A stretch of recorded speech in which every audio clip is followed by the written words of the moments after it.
चल रहा है। आप सभी जनता जनार्दन के आशीर्वाद से बीजेपी और एनडीए के पक्ष में आंधी चल रही है, आंधी।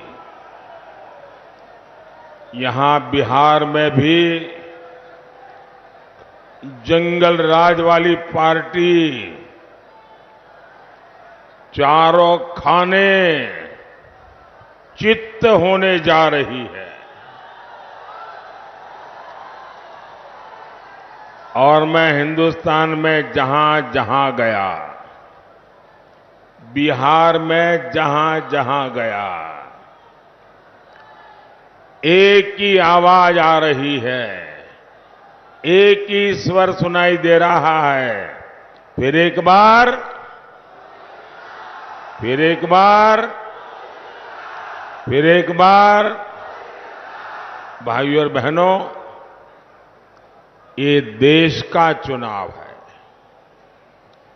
ये हिंदुस्तान का भविष्य तय करने का चुनाव है। ये चुनाव देश का नेतृत्व चुनने का चुनाव है।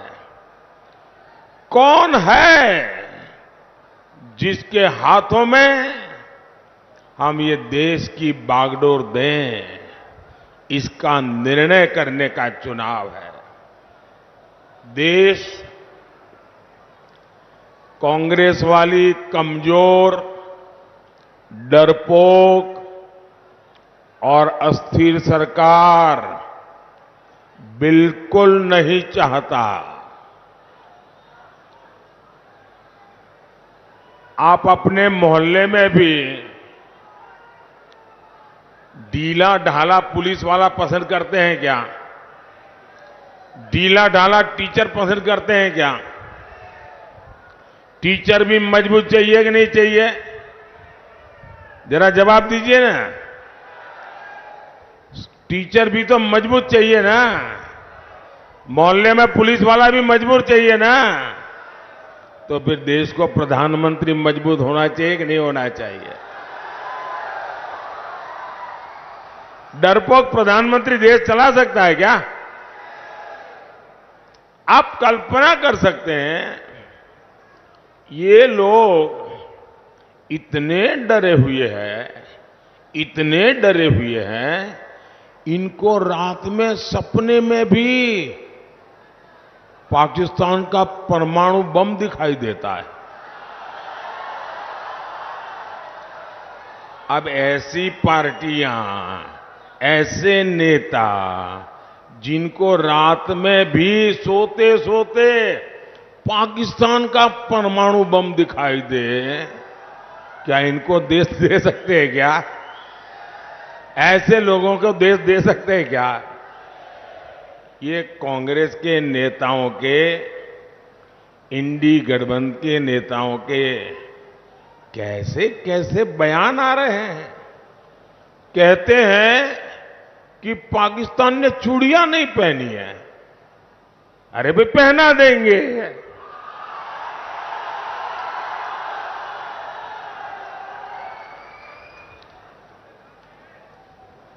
अब उनको आटा भी चाहिए, उनके पास बिजली भी नहीं है। अब हमें मालूम नहीं है कि उनके पास चूड़ियां भी नहीं है। कोई मुंबई हमले में पाकिस्तान को क्लीन चिट दे रहा है, कोई सर्जिकल और एयर स्ट्राइक पर सवाल उठा रहा है। ये लेफ्ट वाले तो भारत के परमाणु हथियारों को ही खत्म करना चाहते हैं। ऐसा लगता है जैसे इंडी गठबंधन वालों ने भारत के खिलाफ ही किसी से सुपारी ले ली है। आप मुझे बताइए, ऐसे स्वार्थी लोग क्या राष्ट्र रक्षा के लिए कड़े फैसले ले सकते हैं क्या? जरा पूरी ताकत से बताइए, कड़े फैसले ले सकते हैं क्या? कड़े फैसले ले सकते हैं क्या? कड़े फैसले ले सकते हैं क्या? ऐसे दल जिनके अंदर कुछ ठिकाना नहीं, वो भारत को मजबूत बना सकते हैं क्या? मजबूत बना सकते हैं क्या? वो तो मजबूर बनाकर छोड़ेंगे। साथियों, मोदी पूर्वी भारत के राज्यों को, जो हिंदुस्तान का नक्शा देखें और सीधी लाइन बनाएं, तो जो पूर्वी भारत है, जिसमें हमारा बिहार है, हमारा झारखंड है, हमारा बंगाल है, हमारा उड़ीसा है, ये जो पूर्वी भारत के राज्य है, ऐसे राज्यों को विकसित भारत के विकास का ग्रोथ इंजन मानता है।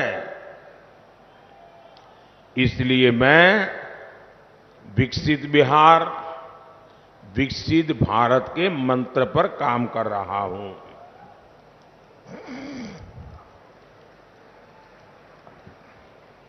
बिहार में आधुनिक कनेक्टिविटी हो, लोगों का जीवन आसान बनाने का काम हो, युवाओं के लिए नए अवसर बनाने हो, कानून व्यवस्था को बेहतर बनाना हो, एनडीए सरकार हर दिशा में काम कर रही है। मोदी चारों दिशाओं में एक साथ काम करने का स्वभाव रखता है। मुजफ्फरपुर और बिहार के लोगों ने दशकों तक नक्सलवाद का जख्म सहा है। पहले की सरकारों ने नक्सलवाद को पाला, पोसा और उसका आपके खिलाफ इस्तेमाल भी किया। अपराध हो, नक्सलवाद हो, इसकी वजह से बिहार में उद्योग धंधे सब चौपट हो गए। आपको वो दिन याद है ना, जब शाम होते ही घर में छिपना पड़ता था, बाहर निकलना बंद हो जाता था। ये जो फर्स्ट टाइम वोटर है ना, वो तो उस समय पैदा भी नहीं हुए होंगे। उनको तो पता ही नहीं होगा क्या मुसीबत थी। अपने जरा दादा दादी पिता माता को पूछिए, जंगल राज की जिंदगी कितनी भयानक थी, कितनी डरावनी थी। आरजेडी के जंगल राज ने बिहार को कई दशक पीछे धकेल दिया था। ये एनडीए की सरकार है जो बिहार में कानून व्यवस्था को पटरी पर लाई है। अब नक्सलवाद प्रभावित जिले भी तेजी से कम हो रहे हैं। जब शांति स्थापित हो रही है तो उद्योग भी लौट रहे हैं, निवेश भी आ रहा है। और आप जानते हैं, जब निवेश आता है तो रोजगार के भी मौके बढ़ाता है।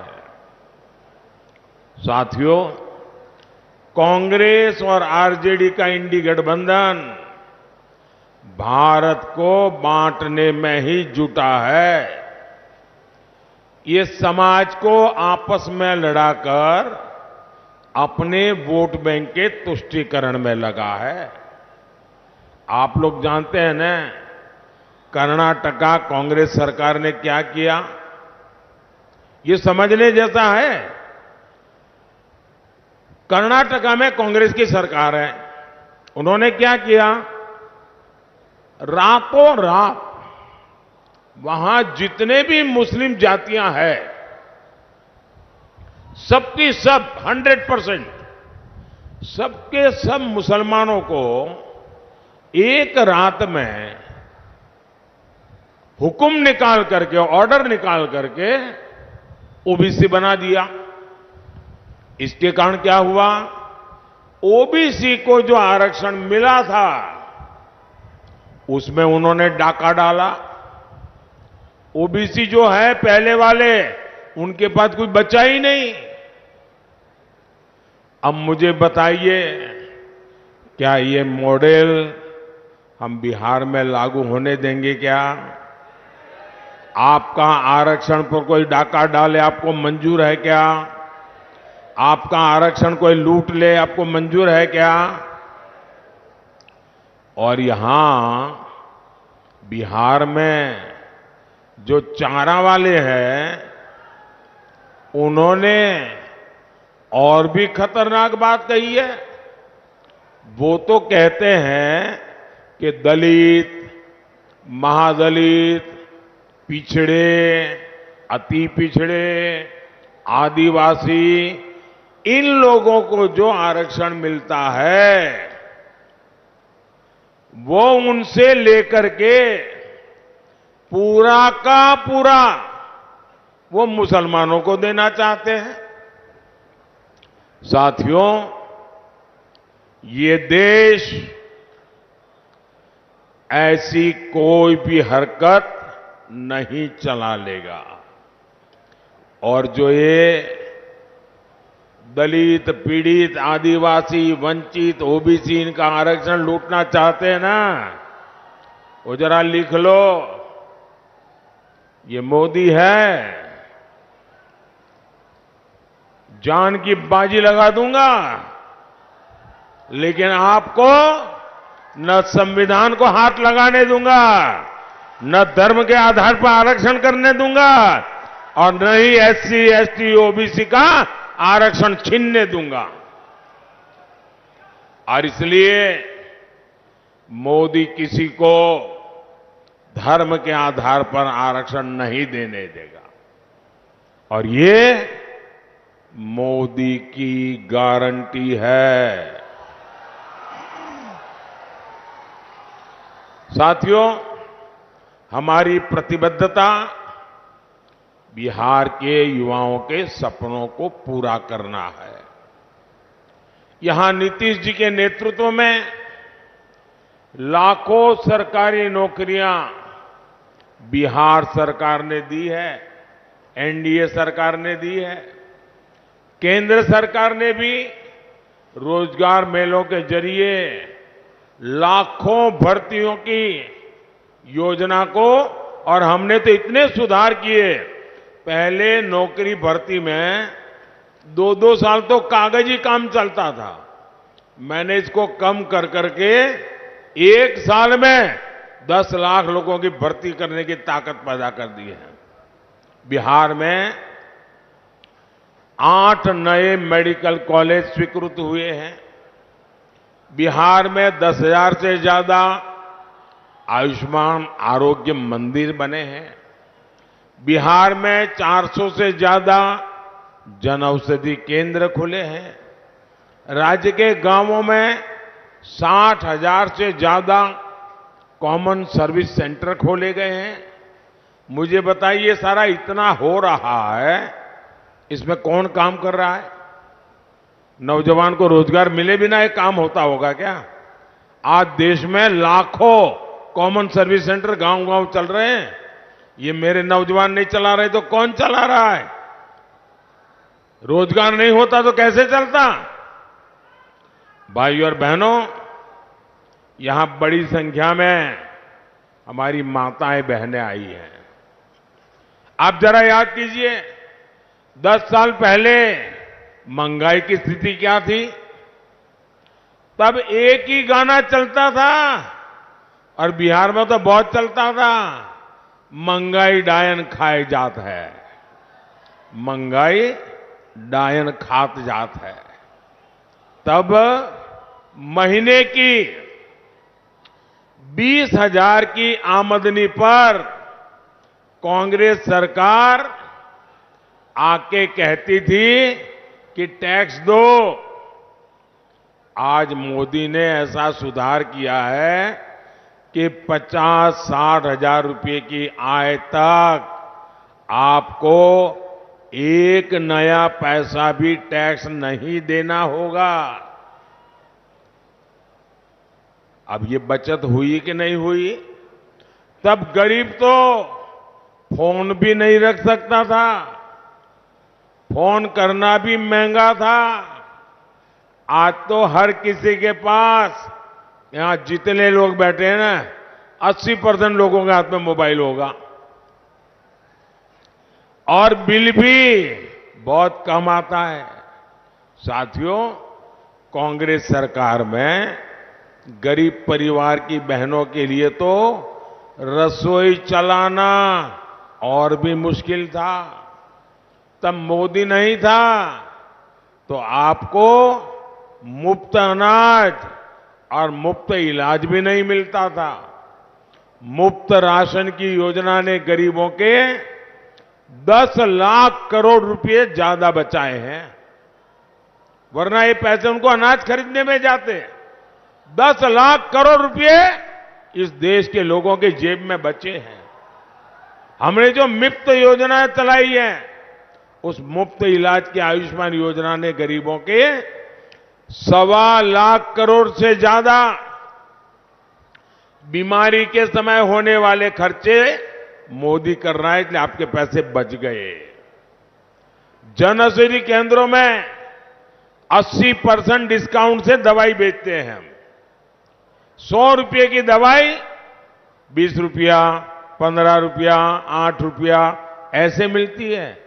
ये सस्ती दवाई के कारण आज देशवासियों के करीब दवाई में जो खर्चा होता था, उसमें 30,000 रुपया कम होकर के 30,000 रुपये की बचत हुई है।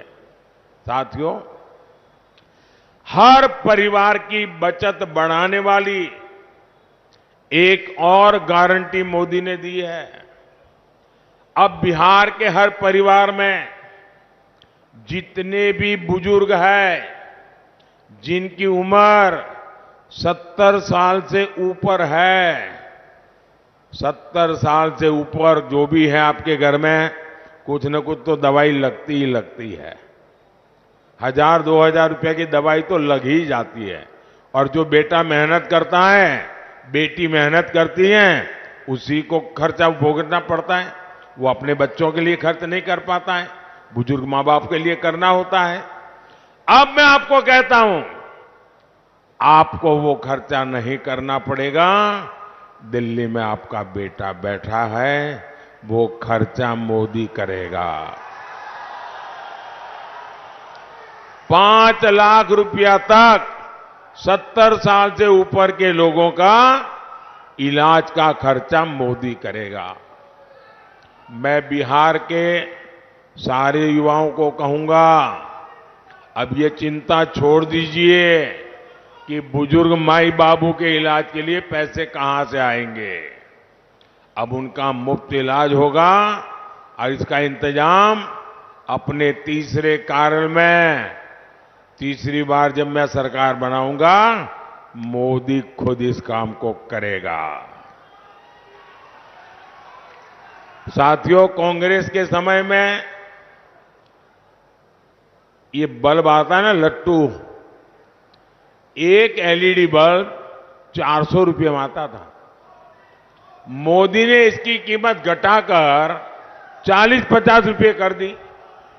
घर घर में सस्ता एलईडी बल्ब पहुंचाकर भी सरकार ने गरीब और मध्यम वर्ग की बिजली बिल में 20,000 करोड़ रुपए बचाए हैं।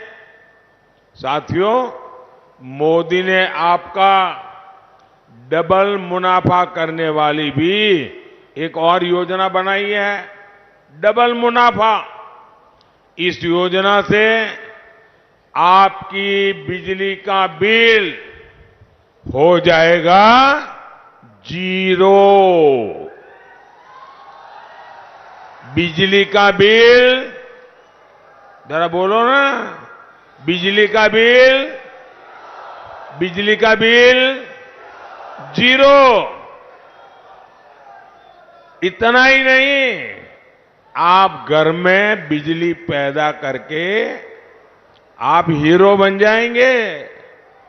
इस योजना का नाम है पीएम सूर्यघर मुफ्त बिजली योजना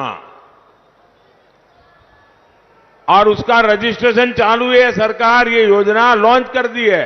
आपको भी मैं कहूंगा ऑनलाइन जाकर के आप अप्लाई कर दीजिए। इसके तहत छत पर सोलर पैनल लगाने के लिए सरकार आपको 75,000 रुपया देगी। 75,000 रुपया। जितनी बिजली चाहिए मुफ्त उपयोग करो, बाकी बिजली सरकार को बेच दो। यानी आप घर का बिजली का बिल जीरो, ऊपर से बिजली बेच करके कमाई। ये योजना मोदी लाया है। भाई और बहनों, किसानों का हित एनडीए की प्राथमिकता है। बिहार के लाखों किसानों को पीएम किसान सम्मान निधि के 22,000 करोड़ रुपए मिले हैं। 22,000 करोड़ आंकड़ा छोटा नहीं है जी। उसकी जेब में 22,000 करोड़ रुपया गया है। बिहार के गांव में 22,000 करोड़ रुपया जाता है ना, तो बिहार की इकोनॉमी दौड़ने लगती है। इससे यहां लीची, आम और दूसरी फसल उगाने वाले किसानों को बहुत फायदा हुआ है। ये हमारी सरकार है जिसने मुजफ्फरपुर की लीची को जीआई टैग दिया है। अब बीजेपी ने एक और बड़ी घोषणा की है। आने वाले 5 साल में हम फल सब्जियों के लिए विशेष स्टोरेज क्लस्टर बनाने वाले हैं। यही नहीं, आने वाले 5 साल में फूड प्रोसेसिंग के लिए भी हम तेजी से काम करेंगे। साथियों, हमारी सरकार की प्राथमिकता मछली पालन से जुड़े भाई बहन भी है। इन्हें मत्स्य संपदा योजना से हजारों करोड़ रुपए की मदद दी गई है। ये हमारी ही सरकार है जिसने किसान क्रेडिट कार्ड से मछुआरों को भी जोड़ा है और देश में पहली बार मछुआरों के लिए अलग मंत्रालय बनाया।